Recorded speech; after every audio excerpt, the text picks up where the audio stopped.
отмечать годовщину Пригожинского отхода «Куча не до куча». И вы помните, вот это, когда, ну, во-первых, была у многих были надежда на то, что Пригожин дойдет до конца, даже если это были люди, которые не были, скажем так, мягко фанами Пригожина. Но в конце концов, когда все это закончилось, как это закончилось, многие западные эксперты и среди российской оппозиции предрекали Путину очень серьезные штормы адские впереди, учитывая, что это, вот, как они тогда считали, сильно пошатнуло его власть. Показало, что он уязвимо, показало, что народной любви и поддержки нет, что и, собственно, элита тоже труслива, и по любому другому, знаете, небольшому катаклизму готовы бежать, куда глаза глядят.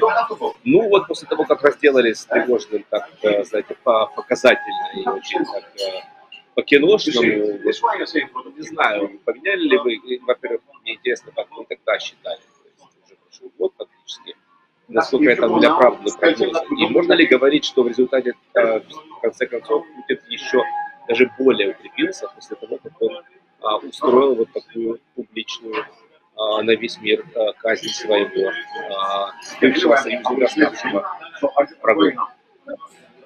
Смотрите, на каком-то коротком промежутке он, конечно, и укрепился, но ведь и, с одной стороны, сам мятеж пригожинский, сам его поход на Москву показывает, что путинский режим совсем не такой сильный, каким он представляется.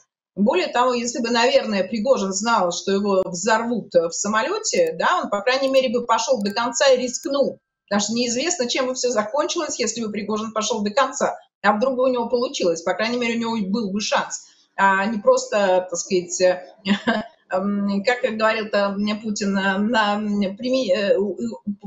употребляли наркотики и взорвали гранаты в самолете. Да-да-да, примерно так. Бумаги арестовывают только так. И тут вдруг такая боязнь Пригожина, что непременно нужно его взорвать, да еще не одного, а вместе с его ближайшими соратниками. Ну, так это означает, что режим не так уж силен, как он хочет казаться. Или посмотрите, что сегодня происходит, да?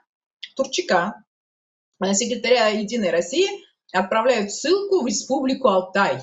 Ну, примерно туда, куда Макар телят не гонял. При том, что, собственно, вот в этой иерархии аппаратчиков он занимал достаточно высокую позицию.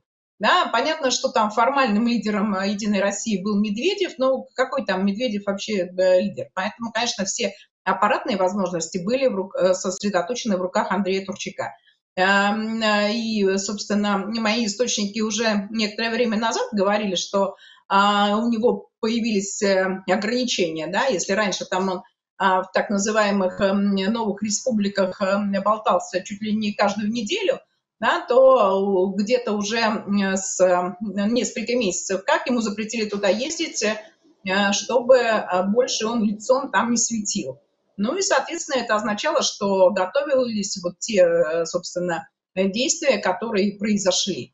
Так что внутри вот эти подковерные игры, эти битвы бульдогов под ковром сейчас идут очень серьезные, и мы видим только вот Турчака отправили в ссылку, это вот и есть те клочки шерсти этих самых бульдогов, которые из-под ковра вылетают, и на которые мы можем посмотреть и как-то оценить ущерб той или иной бульдожей, что называется, тушки.